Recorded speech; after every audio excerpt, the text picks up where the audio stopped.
السلام علیکم ورحمۃ اللہ وبرکاتہ۔ طلباء عزیز، تعلیم تعلم چینل میں آپ کا استقبال ہے۔ گزشتہ دو ویڈیوز میں ہم نے تصوراتی حسن اور اسلوبی حسن کا مطالعہ کیا تھا۔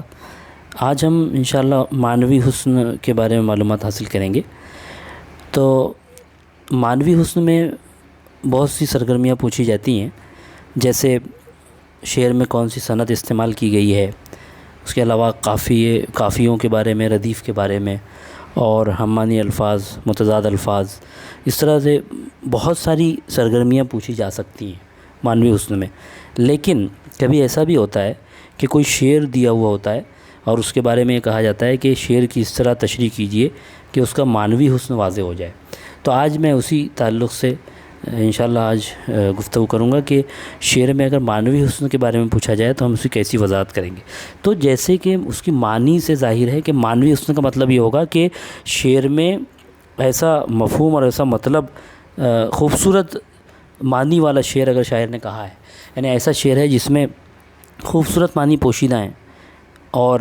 اچھا مفہوم اس سے نکل رہا ہے، اچھا مطلب اس سے واضح ہو رہا ہے اس شعر سے، تو یہ کہا جائے گا کہ اس میں معنوی حسن ہے۔ تو اگر کوئی شعر دیا ہوا ہے اور اس کے بارے میں یہ کہا گیا ہے کہ معنوی حسن کی وضاحت کیجئے، تو ہم یہ لکھیں گے کہ شعر میں معنوی حسن پایا جاتا ہے، اور شاعر نے ایسا شعر پیش کیا کہ جس میں خوبصورت معنی پائے جاتے ہیں۔ یعنی اس طرح سے ہم اس کی تشریح کریں گے کہ اس کے معنی اچھی طرح سے واضح ہو جائیں۔ گویا اس میں تشریح ہی کرنی ہوتی ہے، لیکن اس انداز سے تشریح کرنی ہے کہ یعنی اس میں جو مفہوم اس کا جو نکل رہا ہے اس کو ہم اچھی طرح سے بیان کر پائیں۔ جیسے یہاں پہ حمد کا شعر آپ کے سامنے ہے: چشم بینا کو بصیرت، دل محزوں کو یقین، ڈوبتی آس کو تنکے کا سہارا تو ہے۔ چشم بینا کو بصیرت، ایک اچھا خیال، ایک اچھی بات شاعر نے یہاں پہ پیش کی ہے۔ اس شعر سے اچھے معنی نکل رہے ہیں کہ چشم بینا کو بصیرت، دیکھنے والی آنکھ کو یہ بات معلوم ہے، یعنی یہ بات وہ جانتی ہے دیکھنے والی آنکھ،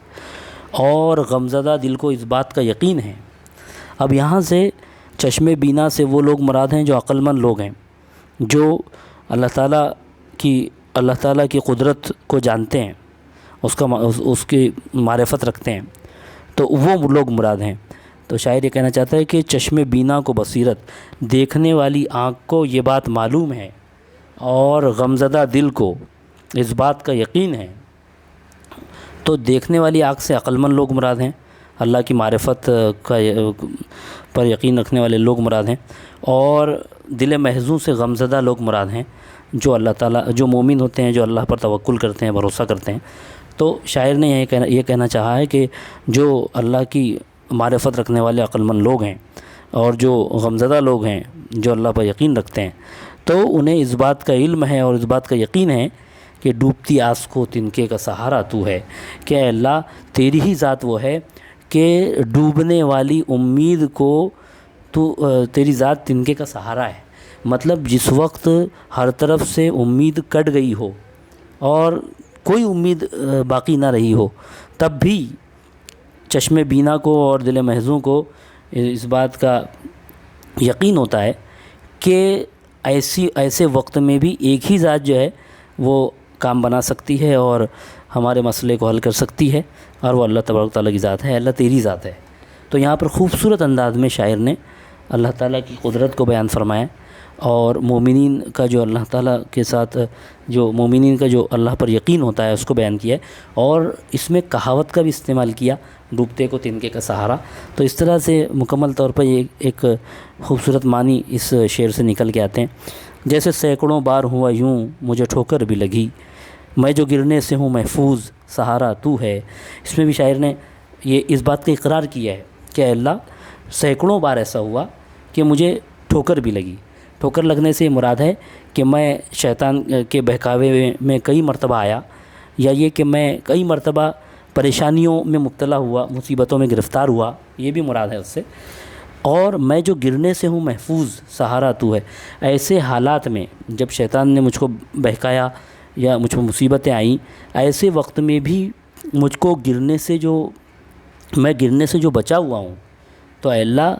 کوئی اور وجہ نہیں ہے، صرف تیری ہی ذات ہے جس نے مجھ کو سہارا دیا،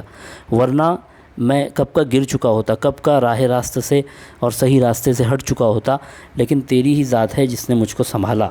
اور مجھ کو اس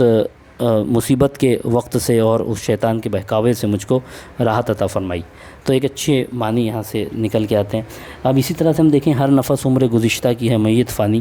زندگی نام ہے مرمر کے جیے جانے کا۔ زندگی کے فلسفے کو بڑے خوبصورت انداز میں شاعر نے بیان کیا کہ ہر نفس کسے کہتے ہیں؟ سانس کے لیے استعمال ہوتا ہے، کہ ہر سانس گزرنے والی عمر کی موت ہے، یعنی ہر سانس کے ساتھ جو عمر گزر رہی ہے وہ فنا ہو جا رہی ہے۔ تو اور اس کے ساتھ تخلص کا بھی کیا خوبصورت استعمال کیا، میت کے ساتھ فانی کا لفظ استعمال کیا، یعنی جو عمر گزر رہی ہے، اے فانی، فانی کا مطلب بھی فنا ہونے والا، اے فانی جو عمر سانس کے ساتھ گزر رہی ہے وہ گویا ختم ہو جا رہی ہے، وہ مر رہی ہے۔ اور پھر دوسرے مصرے میں اس کو اور واضح کیا، زندگی نام ہے مرمر کے جیے جانے کا، گویا زندگی نام ہی اس چیز کا ہے کہ آدمی کی جو عمر گزر گئی وہ اس کی عمر فنا ہو گئی، اور جو ابھی باقی ہے وہ اس کی زندگی ہے، وہ اس کے تو اسی کو کہا زندگی نام ہے مرمر کے جیے جانے کا۔ سند تضاد کا بھی استعمال کیا، مرنا اور جینا، اور بہت خوبصورت معنی کے ساتھ اس شعر کو بیان کیا شاعر نے، اور یہ بتانے کی کوشش کی ہے کہ زندگی جو ہے اس میں بہت محنت کرنی پڑتی ہے اور اپنے آپ کو کھپانا پڑتا ہے، جب جا کے انسان کو زندگی ملتی ہے، جب جا کے اس کو جو ہے نام اور شہرت ملتی ہے۔ تو اس طرح سے اس مفہوم میں بھی یہ شعر استعمال ہوتا ہے، زندگی نام ہے مرمر کے جیے جانے کا، یعنی اگر کچھ کرنا ہے زندگی میں تو اس کے لیے محنت کرنی پڑتی ہے، اس کے لیے مرنا پڑتا ہے، تب جا کے انسان کو زندگی ملتی ہے۔ تو ایک اچھے معنی والا شعر ہے یہ، اے بے خبر ابلو سخت ناداں، کبھی دل کی تقریر سے ہونا شاداں۔ یہ 10ویں جماعت کی جو مثنوی ہے صحن چمن کی سیر، اس کا ایک شعر، کہ جب دل شاعر سے یہ کہتا ہے کہ بہت دن ہو چکے، اب چمن کی سیر کے لیے جانا چاہیے، تو ایسے وقت میں عقل پھر شاعر کو مخاطب کرتے ہوئے کہتی ہے کہ اے بے خبر آدمی، اے وہ آدمی جس کو کوئی خبر نہیں ہوتی، ابلا بیوقوف آدمی، اور سخت ناداں اور بہت زیادہ ناسمجھ آدمی، کبھی دل کی تقریر سے ہونا شاداں۔ دیکھ یاد رکھ، کبھی بھی دل کی تقریر سے خوش مت ہونا، بلکہ اور اس کے بہکاوے مت آنا، بلکہ میری بات سننا۔ عقل کہہ رہی ہے کہ میری بات سنو اور تم چمن کی سیر کو مت جاؤ، وہاں تو امیر لوگ جاتے ہیں، اور انہی کے لیے چمن کی جو تفریحات ہوتی ہیں وہ انہی کے لیے ہوتی ہیں۔ تو اس شعر میں ہم دیکھ رہے ہیں کہ اس شعر میں کس طرح سے عقل نے اپنی بات کو منوانے کے لیے شاعر کو یہ کہا کہ بے خبر ابلا اور سخت ناداں کہا، اور اس کو اس بات کی تلقین کی کہ وہ دل کی تقریر سے کبھی خوش نہ ہو۔ اس طرح سے اگر ہم آگے دیکھیں، تمام شہر دشمن تو کیا ہے میرے لیے، میں جانتا ہوں کہ تیرا در کھلا ہے میرے لیے۔ بہت ہی خوبصورت معنی رکھنے والا یہ شعر، شاعر نے یہ کہا کہ اگر سارا شہر بھی دشمن ہو جائے تو مجھے کوئی فرق نہیں پڑتا، کیوں؟ اس لیے کہ مجھے معلوم ہے کہ میرے لیے تیرا در ہمیشہ کھلا ہوا ہے۔ یعنی ایک در ایسا ہوتا ہے اگر کہ سب لوگ بھی چھوڑ دیں، تمام لوگ دشمن بھی ہو جائیں، تو اللہ تعالیٰ کی ذات ایسی ہے کہ بندہ جب بھی اس کو پکارے تو اللہ تعالیٰ اس کی پکار کو سنتا ہے۔ ایک بہت ہی خوبصورت معنی سامنے آئے شعر سے، ضمیر وقت میں پیوست ہوں میں پھانس کی صورت، زمانہ کیا سمجھتا ہے کہ آسانی سے نکلوں گا۔ اب اس میں بھی شاعر نے اس بات کی، آپ نے دیکھا ہوگا کہ حق اور باطل کی جنگ ہمیشہ چلتی رہتی ہے، تو ایسے وقت میں شاعر نے اس شعر میں یہ شعر میں زمانے والوں کو چیلنج کیا ہے کہ وہ حق پرستوں کو مٹانا چاہتے ہیں، لیکن وہ یاد رکھ لیں کہ حق پرستوں کو آسانی سے مٹایا نہیں جا سکتا۔ کیوں؟ اس لیے کہ میں، اور شاعر کی ذات جو ہے حق پرستی کی علامہ شاعر نے قرار دیا اپنی ذات کو کہ میں وقت کے ضمیر میں پھانس کی طرح جو ہے داخل ہو چکا ہوں، پیوست ہوں، اور پھانس کی طرح میں وقت کے ضمیر میں پیوست ہوں، اور ضمیر کے وقت کے دل میں پیوست ہوں، اور میں آسانی سے نکلنے والا نہیں ہوں۔ مطلب یہ ہے کہ اس بات کی بھی طرف بھی اشارہ ہو گیا کہ جب تک حق پرست رہیں گے، اللہ اللہ کرنے والے رہیں گے، تب تک یہ زمانہ چلتا رہے گا، اور زمانہ چاہتے ہوئے بھی وہ حق پرستوں کو مٹا نہیں سکتا، اور جس وقت وہ اس دنیا سے ختم ہو جائیں گے اس وقت قیامت آ جائے گی۔ تو ایک اچھے معنی اس سے نکل کے آ رہے ہیں، اور حق پرستوں کو مٹانے کی جو طاقت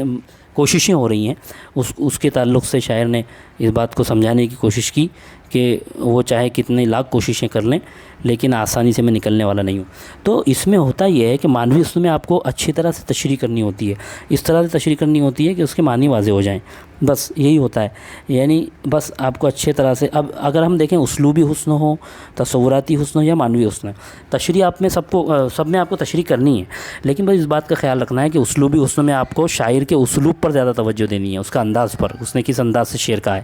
اور تصوراتی حسن میں آپ کو خیال جو شاعر نے پیش کیا اس پہ زیادہ زور دینا ہوتا ہے، اور معنوی حسن میں جو اس کا مطلب شعر کا جو مطلب ہے تو اس کی آپ کو اچھے سے تشریح کرنی ہوتی ہے۔ تو اس طرح سے یہ معنوی حسن کے بارے میں آج معلومات دی گئی، تو انشاءاللہ آپ کو اس سے کافی مدد ملے گی۔ آپ چینل کو سبسکرائب بھی کر لیں، آل پہ کلک کر کے بیل آئیکن پریس کر کے آل پہ کلک کر لیں تاکہ تمام ویڈیوز آپ کو ملتے رہیں۔ السلام علیکم ورحمۃ اللہ وبرکاتہ۔